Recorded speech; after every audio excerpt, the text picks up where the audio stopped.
رسول اللہ صلی اللہ علیہ وسلم نے فرمایا کہ جو شخص اللہ کی راہ میں نے جہاد کے لیے نکلا، اللہ اس کا ضامن ہو گیا۔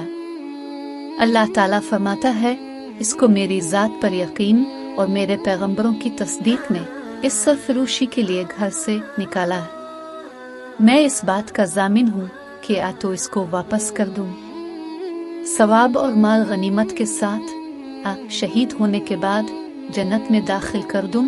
رسول اللہ صلی اللہ علیہ وسلم نے فرمایا، اور اگر میں اپنی امت پر اس کام کو دشوار نہ سمجھتا تو لشکر کا ساتھ نہ چھوڑتا، اور میری خواہش ہے کہ اللہ کی راہ میں مارا جاؤں، پھر زندہ کیا جاؤں، پھر مارا جاؤں، پھر زندہ کیا جاؤں، پھر مارا جاؤں۔ صحیح بخاری حدیث نمبر 36۔